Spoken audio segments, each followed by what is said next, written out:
Alright, welcome everyone. I'm going to be doing a tutorial on drawing wings for animation. I will be doing both bird wings and bat wings for dragons. I will also be showing a little bit of bird wing anatomy.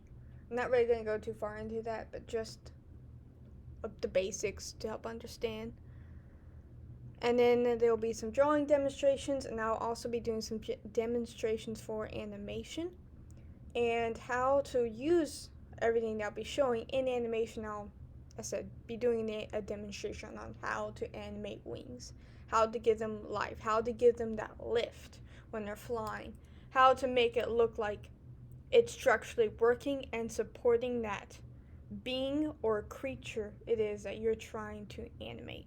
So if you're just here for art tutorial, you can just stick for the first part on how I draw them, and then you can continue to watch on how I draw them or what I do specifically for animation.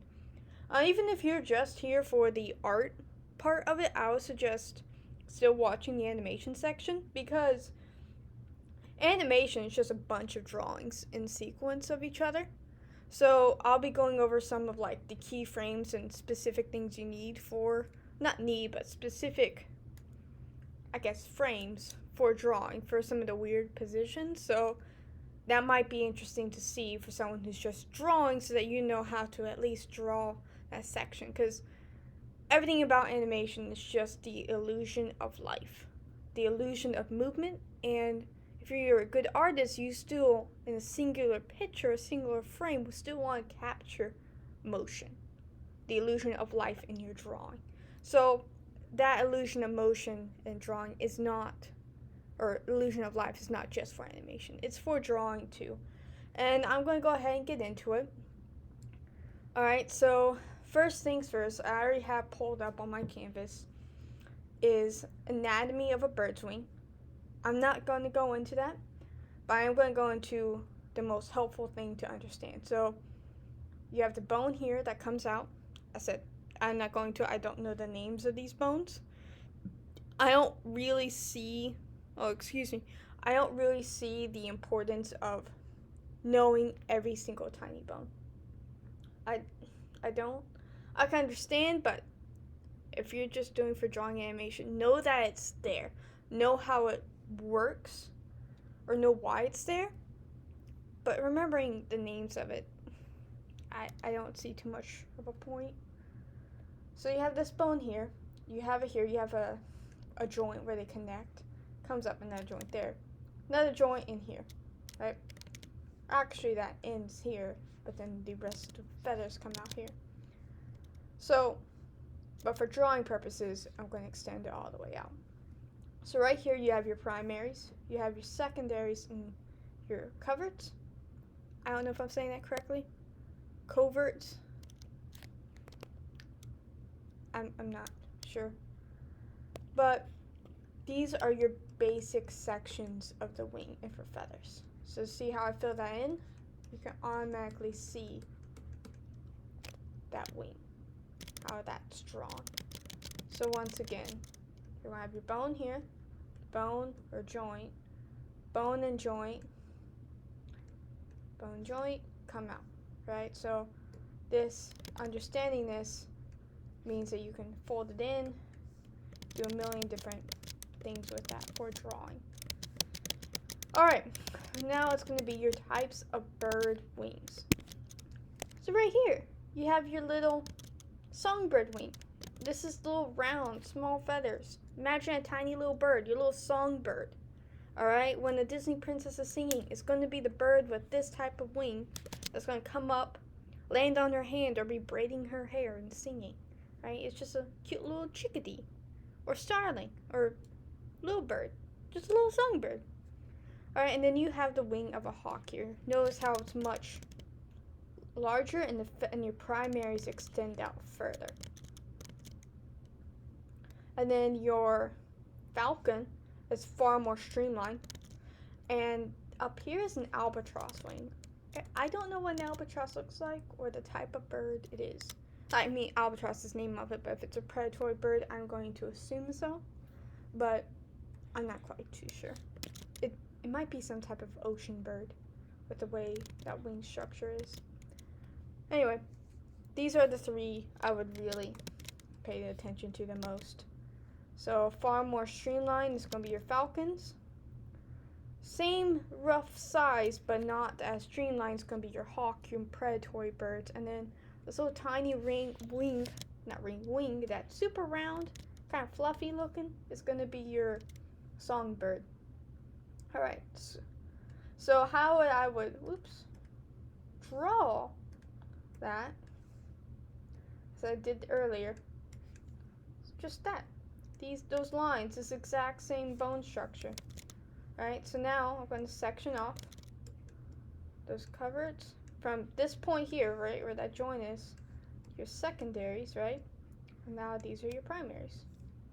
And then I would just fill those feathers in. Alright, really easy, really simple to draw.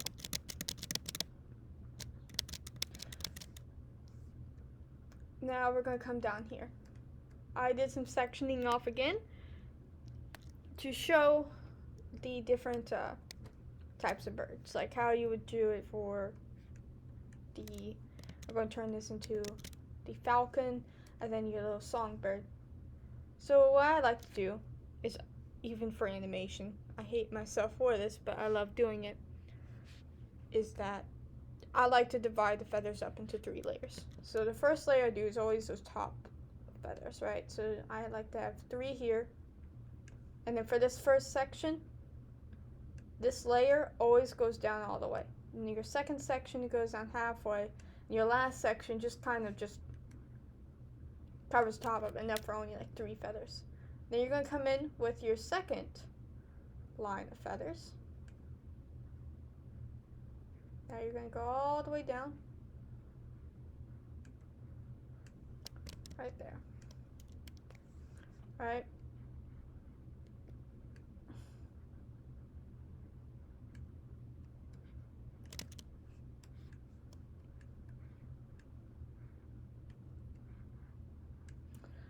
You do not, and I repeat, you do not have to draw every single feather. I like to do this because I like to color each section a different color, especially for characters. It gives them so much personality when each layer of feathers is a different color. Now let's say dark. Yeah. So I like to do that for personality, and I do that for animation. It's every frame I'm redrawing every single feather. Alright, so I'm going to show you all how that sectioning technique is very useful for drawing character, and especially for animation. Because not only does this sectioning technique help you figure out where the primaries and secondaries are, or how long you should draw the feathers, it also lets you know when feathers should be on top of other feathers. What direction should you draw those feathers? So for an example, I want this wing right here to be curved in, right? So this right here is obviously going to be part of my primary section, right? So these feathers are going down. Well, all of these feathers are going out like a different way, right? So now these feathers over here are on top of these. So to show that, I'm actually going to do some animation. I will just delete that real quick. So right here you have this girl on this cliff drawn. So for frame 1, she has this wing here, right? Another wing here. So I'm not going to fully section it off, right? I'm not going to draw the end of it because of how I want the feathers to lay. So right here is where that will be. So there's your first line of feathers, your second line of feathers, and now your third. So I just kind of chose the middle here to help part it where these feathers should be. Alright, maybe a little bit of a curve to it. Alright.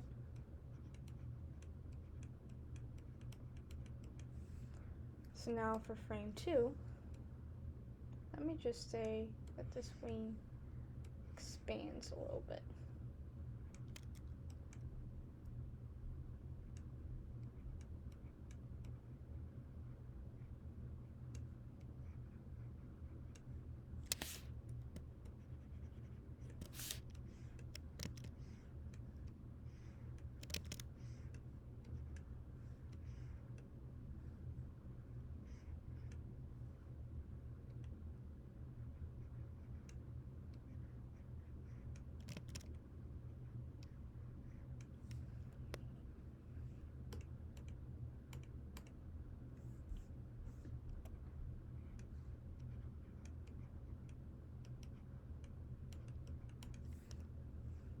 Alright, maybe another brick layer.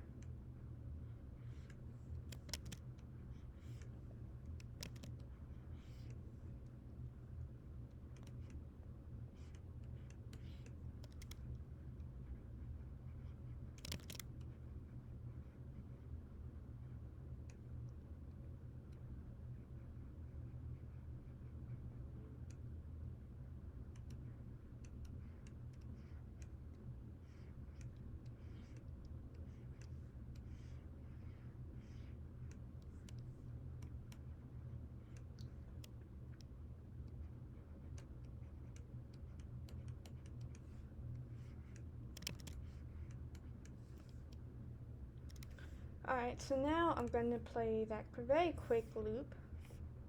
So as you saw that me sectioning off, it helps show what feathers are on top of what. So for example here, so I'm going to come in here, going to lower the opacity of this. So now there's some shadow from the wing here. Alright, so you can see that those feathers are on top of that section. That goes away here.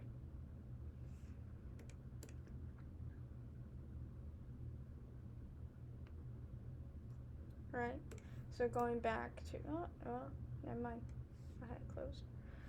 Alright, taking this technique, I'm going to go show something I'm currently working on. It's not colored, but I'm going to show, this is an actual animation I'm doing.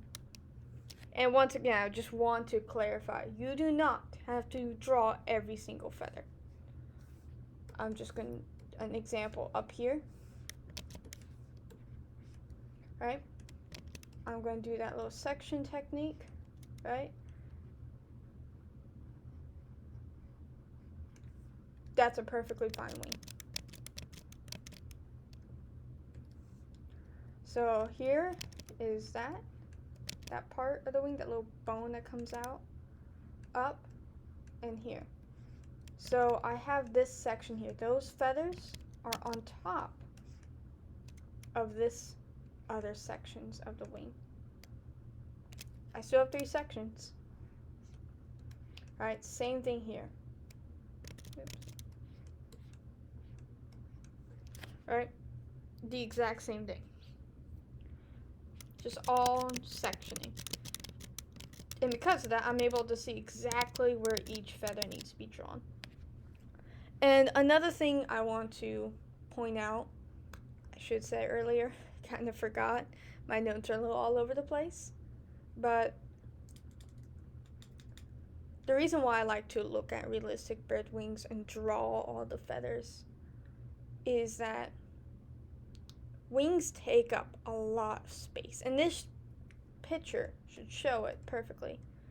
These wings take up a lot of space. The wings have to be big to support that character's weight, to be believable that they can fly. These wings might look small right now, but it's just because they're folded in on each other. Folded in real close and tight. Okay, I thought my roommate was walking. They're folded in real close and tight. Like if you look on a bird, when their wings are closed, right? And it's like, look outside, birds sitting on the branch. Their wings don't look big, but when they spread them out, they're huge compared to their body size.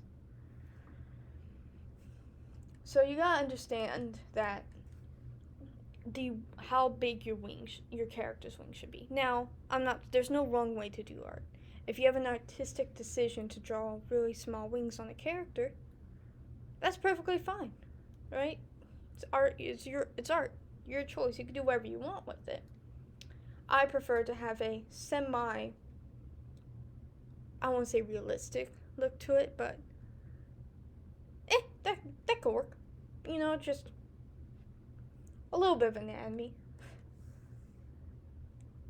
And going back to that, what's so important about what also made drawing this so difficult is that there's a tree here. She's going to have to move to the other side of the tree. I have to be aware of how big her wings are and how close they have to fold up against each other to be able to move. How does she move in tight spaces? Because this is a very cluttered frame or background or where she is. Let me show that here. And how I use sectioning to figure out how her wings are going to move. So she comes up. I'm actually just going to play the animation real quick.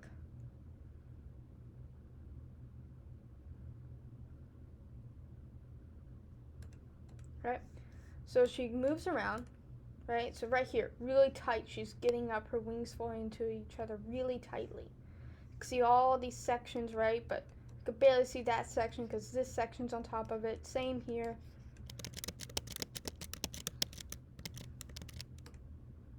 And now she twists.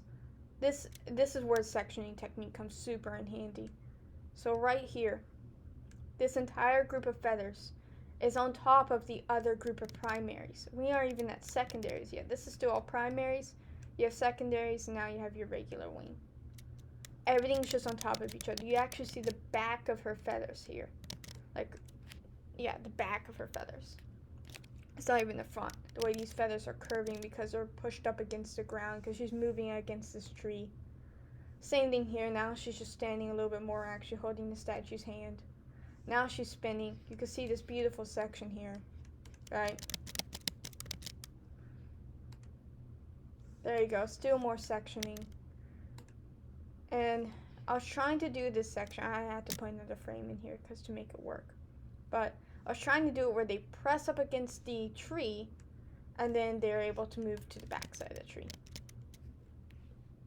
I still have to do more animation. I'm not perfect. I'm not actually self-taught at all this. I'm still learning. I'm just trying to show tricks that have helped me. So now she's against it, or behind that back side of the tree. This is a really weird frame. It's a smear frame because now her wings are like doing an actual full flap to be able to get height. And something I want to point out, when you're drawing that flapping frame, right? Not all the way down here flapped, right? And you're not all the way out here flapped. You're doing this weird, like, okay, I'm kind of like doing this motion, like I'm coming down in an arc to this final frame. It could be completely smeared, but she's going to stay roughly in the same spot, right, in the air. Between these two frames, she barely moves. Like her body doesn't move higher into the sky because she has yet to get that full momentum from that thrust. Now she moves up really high, and you can see I did these air currents. So now she flies. And that's it.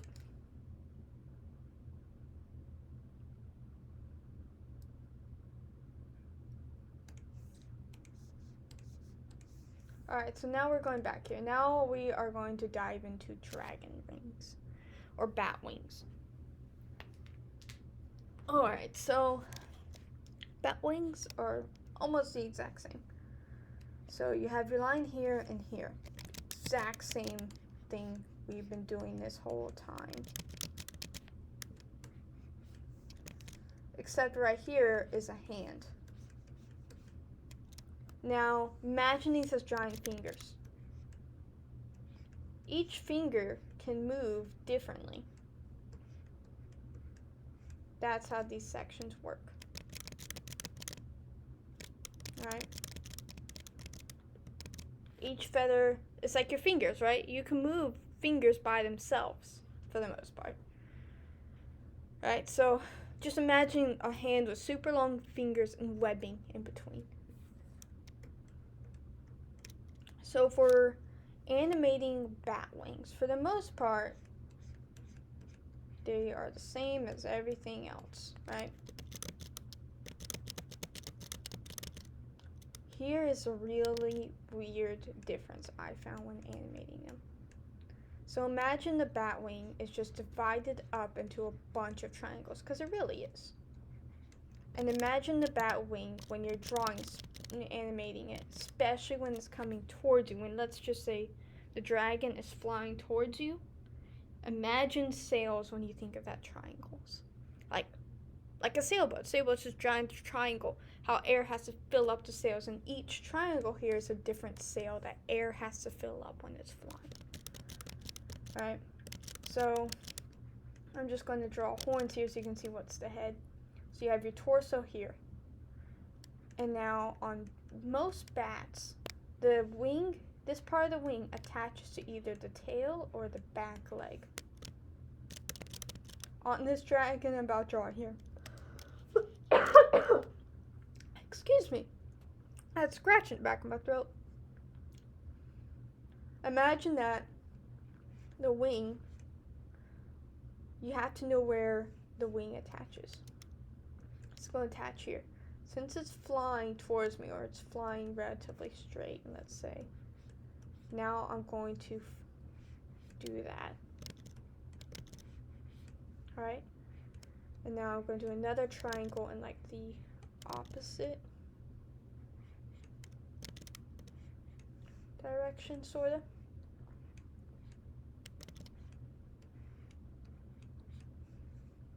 I hope what I just did makes somewhat sense, right?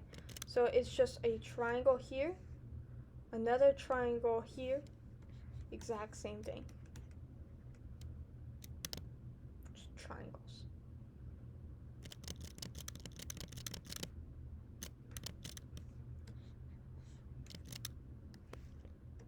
So real quick, I'm going to just turn everything off. And I'm going to create a whole brand new animation layer to show y'all exactly what I'm talking about. And then I'm going to go through my past animation I did over this exact same thing, or using the same technique, because I believe that it's a very beneficial technique to know. So I just create a whole bunch of frames. And by the way, I forgot to mention earlier, I am using Clip Studio Paint EX version, I believe. So the dragon's flying towards you. So here's the head, there's the torso, and there's what you can see of the waist. I don't know. There you go, back legs. So the wings are going to come out. He's flying straight. Alright, so I'm doing these curves because everything in animation and drawing should have some sort of curve to it, right? So where these connect, see these loose triangles I did, where one ends, another one starts, and they all connect. I draw horns so you can see that that's a dragon. So I'm going to choose kind of, right here's actually a good one, where I can just draw where everything connects, like the finger. Kind of even add like a claw here to help show it. And then for this part of the wing, right, which is where it's going to connect to the torso, I'm just going to make it a little bit wider, a little stronger. Now we can do the tail. Alright, so that's going to be your middle frame, right? That's just the dragon flying.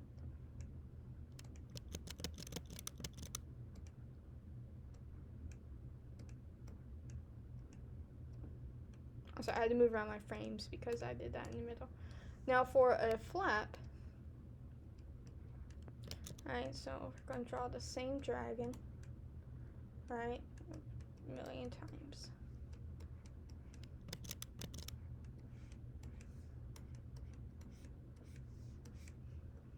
Right here, so where it connects is going to go to this first part of the wing. Here on the outside, I like to do whatever you do on one side for the somewhat, you're going to do to the other. So it connects here, and this is where that's going to be. And I hope that makes sense, right? Because that's that little weird extra nub from the bat wing earlier. That part of the wing is right here. Oops. So that's 1, 2. Now for frame 3, right, same thing. Except now,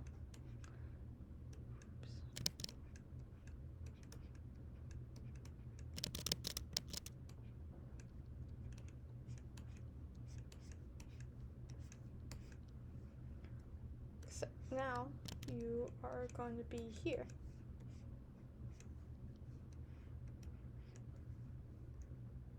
Now we can see how that flight works. And the biggest thing with this is, especially on this frame, you can see where the airflow is, how it fills up these sections of the wing, where it goes over, where the wind goes over. And so that helps the dragon flying. So here, especially how the wind fills up here. And now, the wind's still filling up, and now it's also going away. So, yeah. So now if I go here to an animation I did earlier, it's unfinished, you can see all of that. So, here's your first frame, right?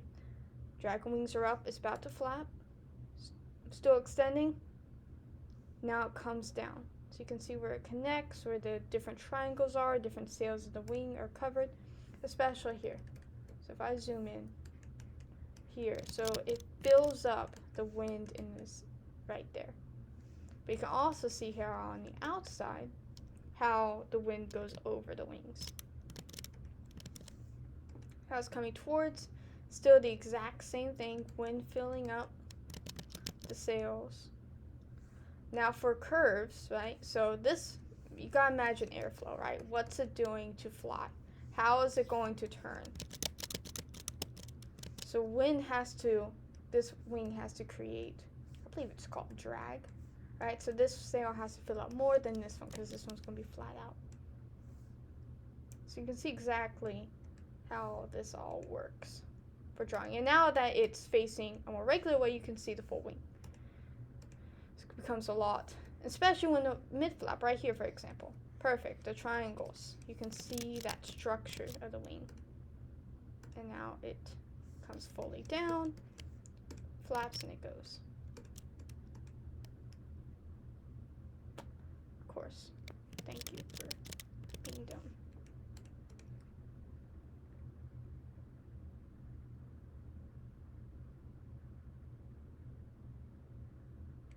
And doing that sail method helps give the creature weight. It really does. Alright, so it helps give the illusion that wind is actually filling up those sails, filling up the flight, that the dragon's flying. Right? So I hope everything from drawing wings, the different types of wings for what type of bird you want to draw really do help. Hope y'all learned something today. I've never done art tutorials, so if there's any recommendations or if y'all have stuff on how I can improve, please let me know. Please leave a comment. Please leave a like and a subscribe. I honestly hope this helps y'all, and if y'all have any questions, please put in the comments. I go through and answer almost all my comments or leave a response. So I hope you have a great day, and thank you.